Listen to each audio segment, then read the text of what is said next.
I crave a state that bends to will, not law. May chaos feed the cause and mask the flaw. I want the frame to shift beneath their feet, may process sing, and still ensure defeat. Let loose the coin behind the sealed facade. Let rule enable fraud and call it God.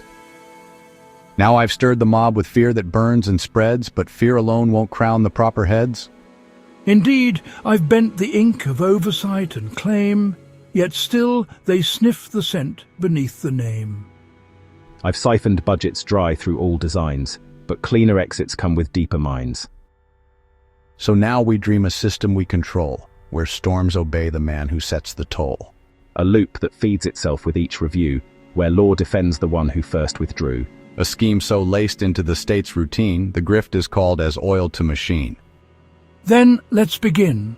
No stealth, no soft approach. We'll rig the game and hand the rules the coach. And when they cheer, not knowing what they've bought, we'll make the claim and bill them for the thought. Here's the play. We create our own agency. No mandate, no external eyes. A ghost, but we do it loud, deafening. Executive orders, splashy pressers, meme-ready acronym, something the internet'll go nuts for. The saviour of government. Forward-thinking, efficiency-driven. Not reform, optimization. Website up day 1, a dozen mandates by day 10. The message isn't we're going to cut waste, it's that we already did. Strong move. Surgical. Day 1 rollout means no lag, no resistance. Looks like momentum, feels like urgency, but it's a trap. The faster the shift, the harder it is to reverse. Before anyone reads the fine print, the contracts are shredded, teams reassigned, oversight logs boxed and shelved under transition. Muzzle velocity buys two things, applause and confusion. Public sees action. Agencies scramble to decode it. And while they're decoding, we're implementing, quiet, permanent. That's the trick. Pair the noise with a shadow. While the headlines scream efficiency, we embed ghost teams in every agency. Not advisors, actors. They're not there to dig, they're there to bury. And they reach. Everything. Tech systems, contracting lanes, personnel pipelines. Our ghosts show up as optimization liaisons. Full clearance. No need to ask for access. They already have it. That access is capital. We flag anything we want, absorb it, kill it, or swap it. Do what we want while people are trying to piece together a puzzle that just doesn't fit. Transition services, we say. Emergency compliance.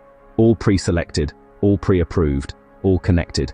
And the pitch? Always the same. We're saving money. Doesn't matter what gets shut down. Grants, regs, offices, entire oversight bodies. We slap a price tag on the corpse and call it surplus. Oversight goes first. DEI, folded. Audits, streamlined.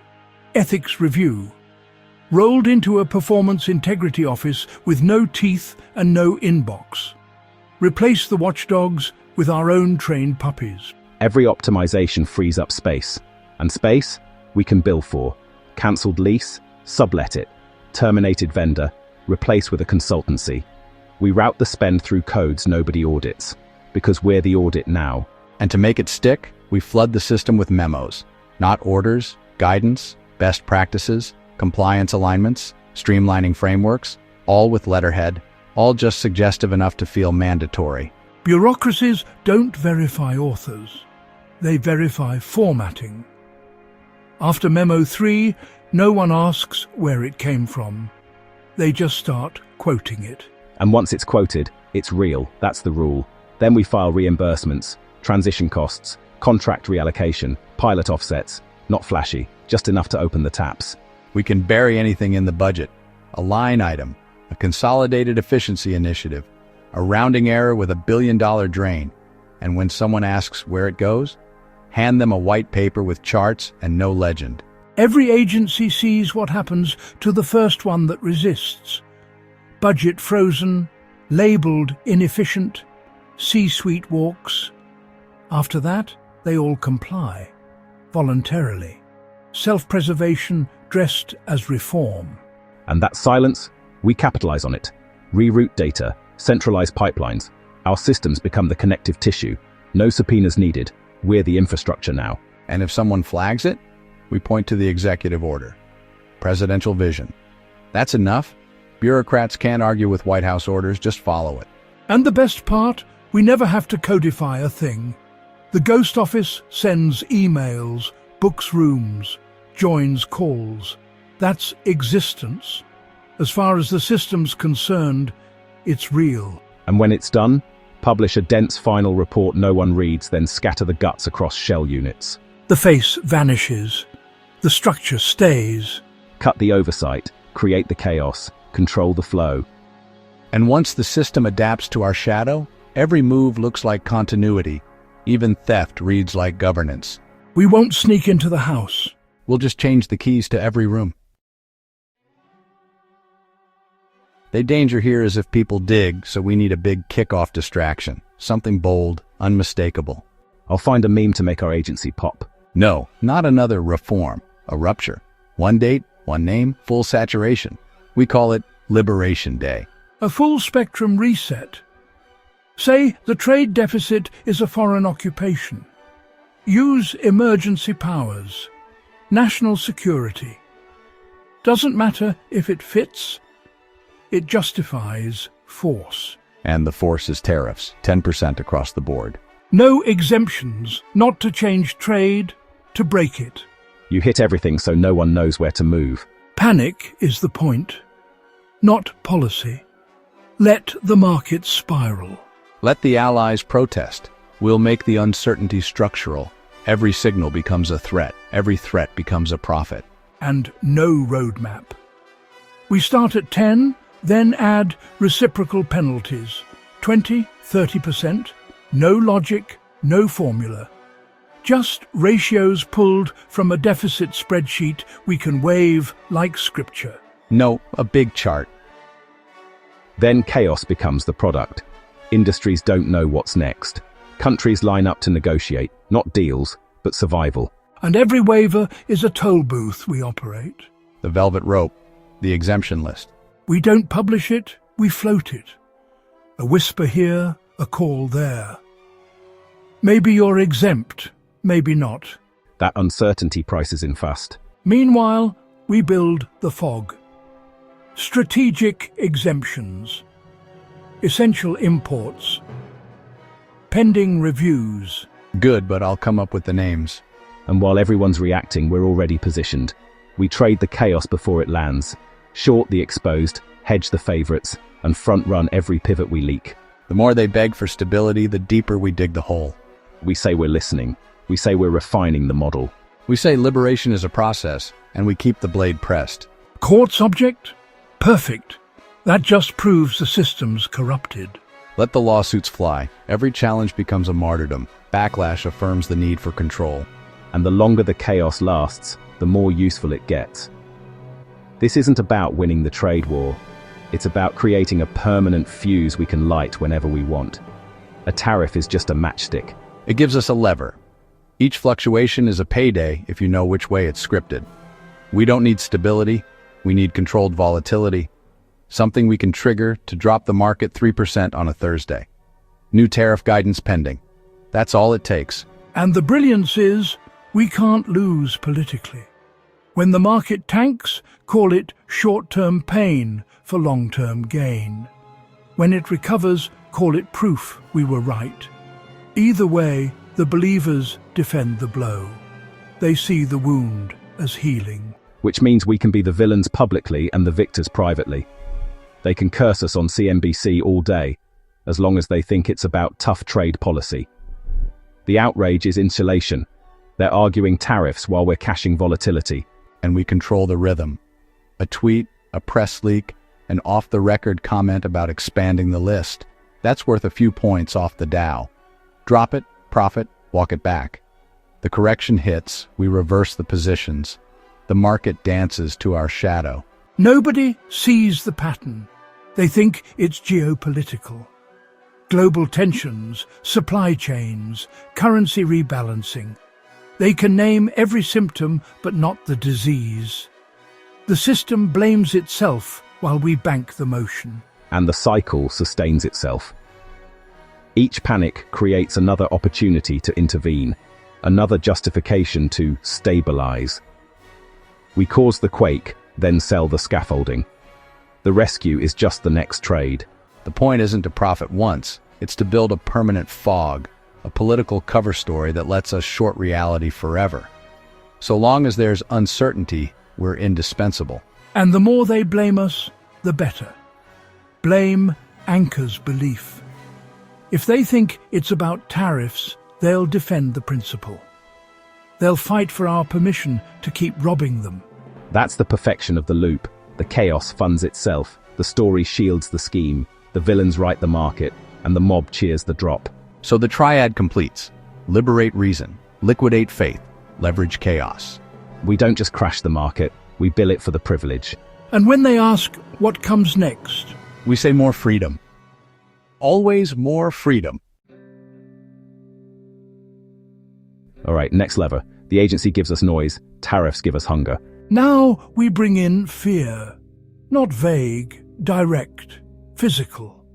Something that makes people question their own streets. Mass deportations, not tougher rules, total removal, everyone without papers, dreamers, mothers, veterans, no exceptions, no list. Just scope so wide it collapses hope. Because if the policy doesn't mean anything specific, you can't challenge it specifically. It's like fighting fog. Lawyers line up arguments and then find out nothing they're arguing is written down. Just rumors, orders, leaks, that's the design, a machine with no schematic. And in that haze, we move. Every undocumented person is a variable now. Put every state agency in emergency mode, demand ICE staging facilities, issue DHS relocation requests. And behind it all? Procurement. We float contingency support plans, lease overflow capacity, spin up threat posture readiness. No bids, no time. Meanwhile, the public can't decide what just happened. Was it a policy? A test? A message? Cities start to react, but every reaction looks like overreaction. And when the first protest forms, we Flip the script. We say the reaction proves the need for response. And so we deploy, not as escalation, but as continuity, necessary presence, cross-agency support. ICE units in city centers, National Guard in plain clothes, riot shields at train stations. Local officials ask who sent them. No one can say, but the uniforms stay. The perimeter grows. And with every expansion, the bill grows too. Temporary detainment capacity, remote court infrastructure, mobile holding units, translators, digital processing kiosks. All of it necessary to protect the public and preserve process integrity. Translation, pay us. And here's the genius. There's no narrative. Just raw input footage of men in armor on city streets, chants from crowds, flashing sirens. It doesn't say anything. It just feels bigly. Something you better not get caught up in. That's the deterrent, not jail, attention. And as the spectacle builds, clarity collapses. City councils freeze. Community organizers lose their platforms. Religious leaders pause events. Nobody wants to get labeled as the spark. It's not even suppression anymore. It's preemptive silence. And silence, that's expensive. We charge for crisis briefings. We invoice civil contingency operations. We create a budget model where fear is monetized in real time. Every hour the trucks idle, every day the lights stay on. It costs someone. And they pay us to make it end. And the best part? The trigger is untraceable. Was it a tweet? A protest flyer? Doesn't matter. Soon enough, any moral outrage we invent will be enough. So cities self-restrict. Journalists hold back. Lawyers delay filings, just in case. And the mechanism scales. We build a modular system. Rapid urban stabilization teams, emergency interagency liaisons, portable enforcement kits. We can redeploy this circus in 24 hours. Different city, different name, same noise. Each deployment writes its own invoice. Each invoice becomes part of the claim. Operational fatigue, perceived reputational damage, loss of regulatory continuity. Legalese so dense it might as well be weather. And the more often we run it, the more normal it becomes. The public thinks each cycle is new, but we're just rotating the cast. Miami, Minneapolis, Phoenix, Philly. Every city has its turn. Every mayor learns the drill. And by the third iteration, no one even asks what the mission is. They just want to get through the weekend. Local press covers road closures, not orders. Agencies stop requesting documentation. They just call it precedent. And that's the moment the grift crystallizes. Because what we'll create is a tool, not a stunt, a deployable confusion engine. A switch we can flip to erase headlines, smoke out critics, or jumpstart spending. Need to redirect a scandal? Drop a surge team in Denver. Need to signal loyalty? Make the mayor accept entry, then hold the chaos over their head. We control the script because we wrote the scene, and the opposition can't tell if we're improvising or executing. The opposition isn't outmaneuvered. They're disoriented. They keep trying to respond like it's law, like it's governance. But it's not. It's a performance of unpredictability weaponized against predictability itself.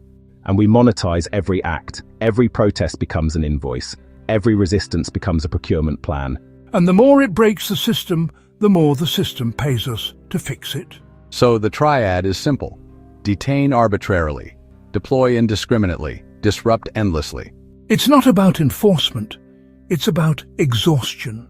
Keep them afraid to act, too confused to plan, too demoralized to object. No one protests the thunder when they can't see the lightning. And the loop feeds itself. Fear creates motion. Motion creates budget. Budget sustains fear. Now, this one's delicious. You don't distract from the scandal. You inflate it. You poke it. You let it glow just under the surface. A name here, a document there. The kind of scandal that runs cold for a decade. Then you lean in and whisper. It goes deeper than anyone knows. And now you've lit a fuse, made a public appetite. Not for justice, for revelation. They want names, files, the answer. So we give them what they crave, the promise of truth.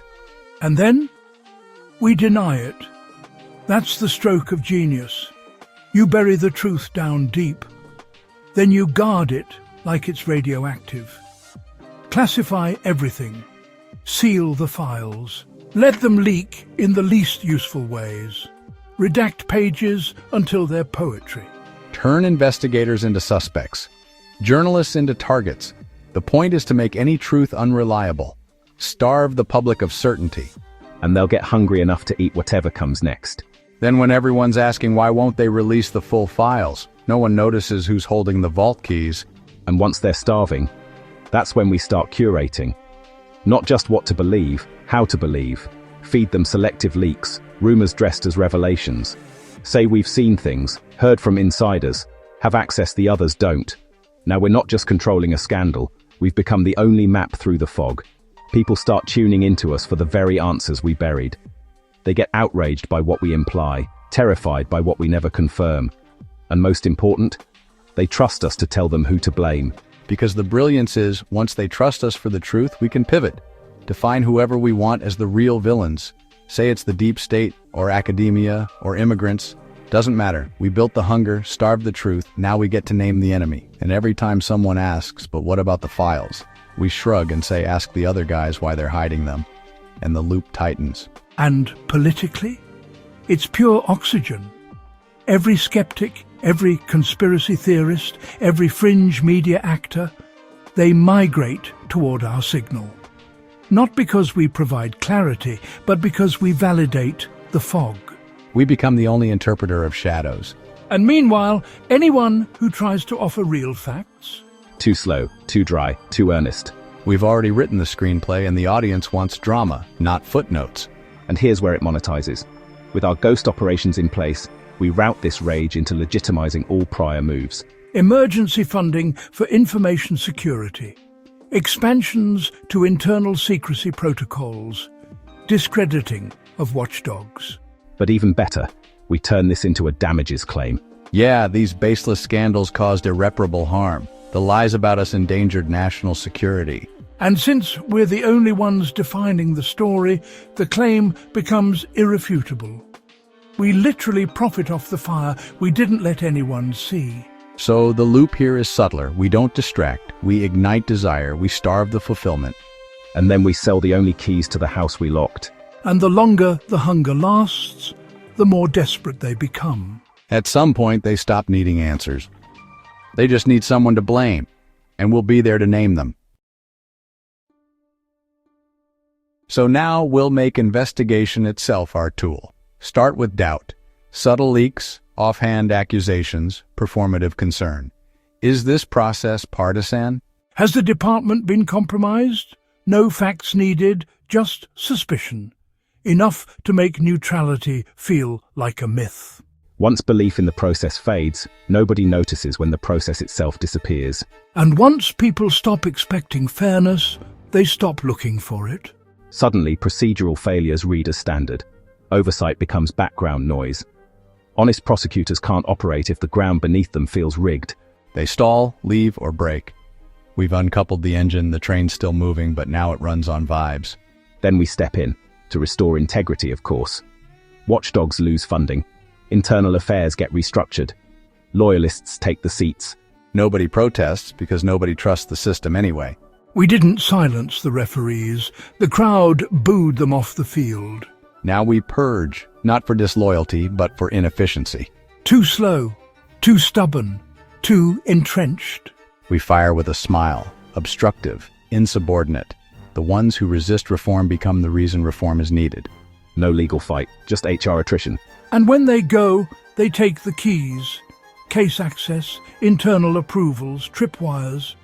We fill the vacuum with placeholders, not experts, dependents. People who owe us everything and know it. Now the gates open. And everything accelerates. Case routing shifts, reviews vanish. Approvals come faster, but only in our direction. If someone asks why, we say backlog, bureaucratic cleanup, and pardons will just make the fog denser. The word efficiency is our invisibility cloak. Then come the charges, big ones, loud ones. Targets that spark tribal rage, cultural enemies, historic villains. Doesn't matter if the cases stick, the purpose is escalation, the spectacle is the message. And once it starts, it feeds itself. Why haven't they arrested X? What's taking so long with Y? Even the critics can't help but chase the rhythm. They push the narrative forward, they keep the fire hot. We just supply the kindling. Now anyone who questions the pace, is this too thin, gets accused of defending corruption. Doubt becomes betrayal. The narrative hardens, the crowd's not evaluating cases, they're choosing sides, and we control the scoreboard. But we don't stop there. We start filing junk cases, obvious flops, deliberate noise, not to win, to contaminate. Flood the system until people stop parsing. They don't sharpen scrutiny, they abandon it. Belief isn't the goal. Exhaustion is. Too many contradictions, too many half-truths. Eventually they throw up their hands. It's all politics anyway. That's our signal. We've become the default, not because they trust us, but because they trust no one else more. At that point, even calling it corrupt helps us. Look how broken it was. Look who we had to clean out. The dysfunction we engineered becomes our case for control.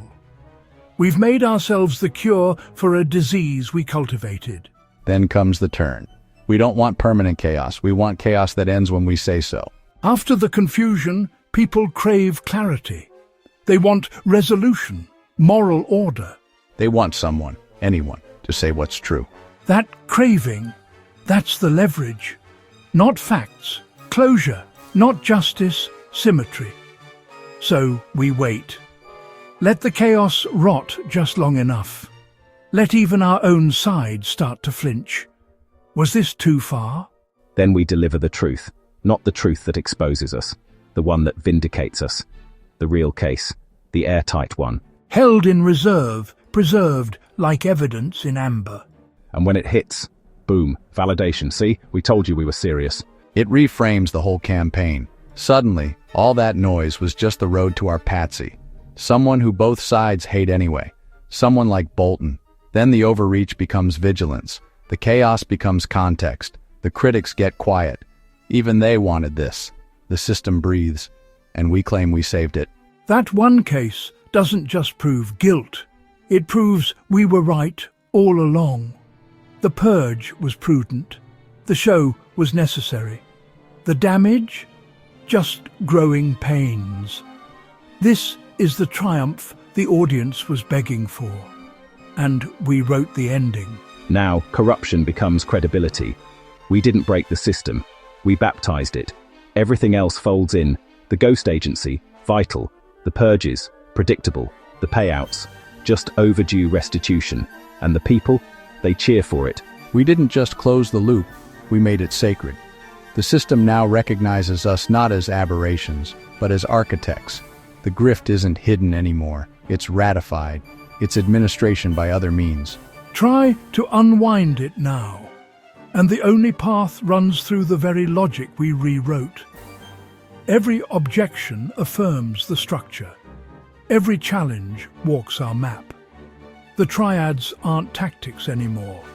They're precedent. And the brilliance. Even if someone traces every step, exposes every move, lays out every fraud, what can they say? That we followed the rules too well.